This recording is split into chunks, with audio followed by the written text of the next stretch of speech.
Oi pessoal, tudo bom com vocês? Bem-vindos a mais uma Quarta Forense, depois de um tempão sem postar. A história de hoje é muito especial, ela foi a recomendação de uma das seguidoras da Milena Custódio. É um caso que aconteceu em Minas Gerais, na verdade em vários lugares, mas ela ficou centralizada em Minas. Eu não conhecia, é um caso muito interessante e é um absurdo que ele seja tão pobre. Eu quase não encontrei imagem, quase não encontrei detalhe. Ele passou no Linhas Direta na época, então eu acho que vocês vão gostar. Como sempre, me sigam nas minhas redes sociais, curtam o vídeo, compartilhem com seus amigos, se inscrevam no meu canal, caso você não seja inscrito. Eu tenho vários outros vídeos agora. Finalmente nós passamos dos 100 inscritos. Yes! Acho que já tá chegando quase aos 200, mais ou menos. Não sei se já passamos. Eu queria agradecer a vocês por esse apoio. Vocês são muito legais. Eu tô falando com várias pessoas pelo Instagram. Inclusive, o Instagram que eu coloco aqui não é o meu Instagram de divulgação. Ele é meu Instagram pessoal. E eu prefiro que vocês me sigam nele, porque o outro vai ser desativado. Ele é bem temporário, é só pra ajudar na divulgação mesmo. Mas vocês têm me ajudado muito, têm compartilhado, têm se inscrito, têm me dado dicas, como foi o caso da Milena. Então, continue me ajudando que o canal vai crescer e aí eu vou poder postar mais vídeos, vou poder melhorar a qualidade das coisas pra vocês. E é isso, vamos pro caso de hoje. Vamos falar sobre o vampiro de Monte Santo.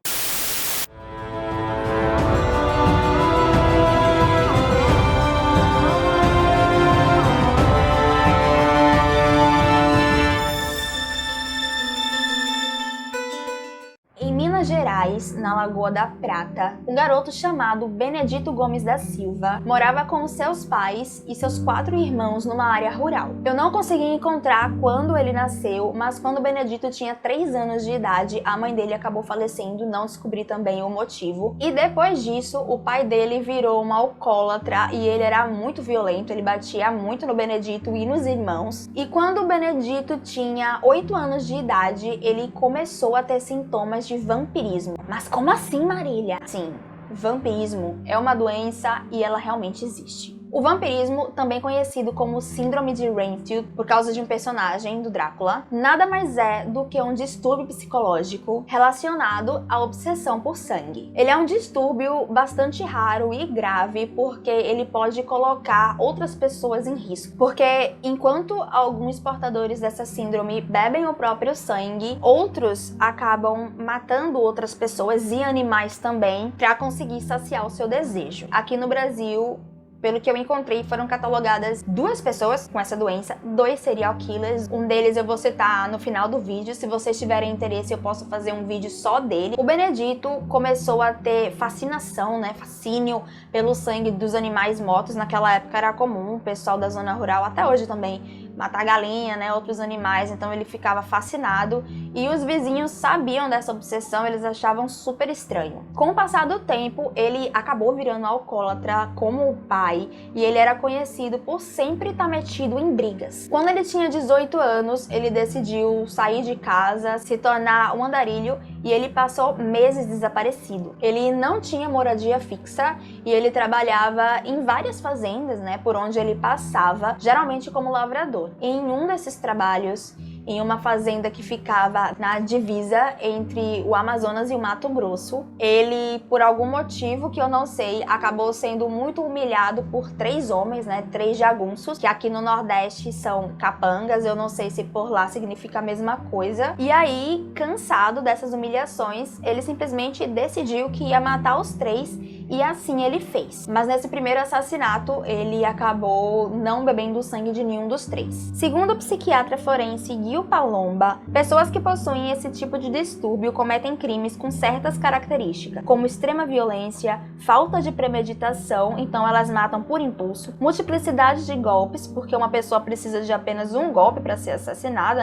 mas esses assassinos acabam dando vários golpes extras porque eles gostam, e a ausência absoluta de remorso, porque eles nunca acham que eles fizeram alguma coisa errada, eles sempre encontram uma justificativa para todos os atos que eles cometeram. O Benedito chegou a ser preso por conta desses 3 assassinatos. Ele não demonstrou remorso nenhum, segundo a polícia, mas por conta de um descuido, ele acabou fugindo e virou um foragido. Por causa disso, ele não andava pelas rodovias, ele só andava pelas ferrovias. Depois dessas primeiras vítimas, o Benedito não parou mais. Em 1961, ele matou em Goiás um homem a facadas. Em 1962, no Rio Grande do Sul, ele atirou em várias pessoas em um bar e depois disso incendiou um clube. Em Minas Gerais, ele assassinou um homem sem razões conhecidas. No Paraná, ele matou 2 pessoas a tiros por conta de um jogo de cartas. Em Goiás, ele tentou matar diversas pessoas de novo em um bar. No interior de Minas Gerais, o Benedito estava em casa, bêbado como sempre, e um viajante apareceu pedindo por comida, porque ele estava com fome. O Benedito deixou e aí ele matou o homem com uma pancada na cabeça, esquartejou o corpo e enterrou no quintal da casa. Em 1966, ele entrou em uma briga com a sua companheira por causa de uma garrafa de cachaça e ele a matou com uma peixeira. Essa foi a primeira vez de fato que o Benedito bebeu o sangue da vítima. Em 1967, ele decidiu voltar para a Lagoa da Prata, onde ele havia nascido, e lá ele acabou matando a sua prima de apenas 9 anos de idade. Uma pessoa acabou testemunhando o crime e o Benedito a matou também. No mesmo ano, ele tentou matar uma nova companheira, mas ele não conseguiu porque alguns caçadores que estavam por perto acabaram ouvindo os gritos de socorro dela e chamaram a polícia. Ele acabou sendo preso, mas como ele não tinha de fato matado ela e ninguém sabia dos outros crimes do Benedito, ele foi solto. Vale salientar que o Benedito era foragido, mas a polícia não sabia disso, né? E ele acabou sendo solto. Ainda no mesmo ano, em setembro, 2 crianças estavam brincando no terreno da casa do Benedito, um menino de 6 e outro de 7 anos de idade. Eles desapareceram e 3 dias depois foram encontrados mortos perto da linha do trem por um maquinista. A essa altura, os moradores da cidade achavam o Benedito muito estranho, mas principalmente por conta dos dentes dele, que pareciam dentes de vampiro. Eu não sei se foi coincidência ele perder os dentes e sobrar só os caninos, mas todo mundo achava isso super macabro. Por causa disso, eles acabaram juntando, né, essa pessoa estranha com a morte dos meninos e eles denunciaram o Benedito para a polícia. E aí ele virou foragido de novo, mas 12 dias depois ele cometeu o seu 16º e último crime. Um garoto conhecido por Toninho estava voltando da escola com seus colegas e a mãe de um deles, quando em determinado momento ela disse que precisava ir para a cidade, para o cabeleireiro, e chamou o Toninho para ir com ela, mas ele disse que não podia, que ele tinha que ir para casa porque não tinha como avisar a mãe. E aí ele foi, e o Benedito percebeu a situação, chegou perto do menino, disse que estava com o joelho machucado e pediu a ajuda dele para pegar uma caixa de mel que estava embaixo de uma árvore mais à frente. O menino foi super bem intencionado e o Benedito acabou matando ele da mesma forma que fez com todas as suas outras vítimas. Um ponto interessante na história é que a mãe do Toninho disse que no mesmo dia em que ele desapareceu, de madrugada, ela estava rezando e ela viu o Toninho na porta do seu quarto, vestido de branco e segurando flores, e ele pediu para ela não chorar porque ele estava ali com ela. 24 horas apenas depois do crime, o Benedito foi encontrado, foi preso e ele foi julgado. Ele acabou confessando todos os crimes, no caso os 16, pode ser que tenha tido outros crimes e que a polícia não tenha encontrado, mas como era de se esperar, ele não teve remorso por nenhum desses atos. Ele na verdade sempre encontrava uma justificativa para isso. Segundo a polícia, desde que ele saiu de casa aos 18 anos até o momento em que foi preso, ele devia ter mais ou menos 35, 36 anos, o Benedito teria andado cerca de 15 mil quilômetros a pé. Ele foi considerado doente mental e foi internado no manicômio judiciário de Franco da Rocha, onde era tratado com medicamentos e choques elétricos. Mas em 1991, mais uma vez, por causa do descuido dos funcionários, o Benedito conseguiu fugir. E até hoje ele está foragido.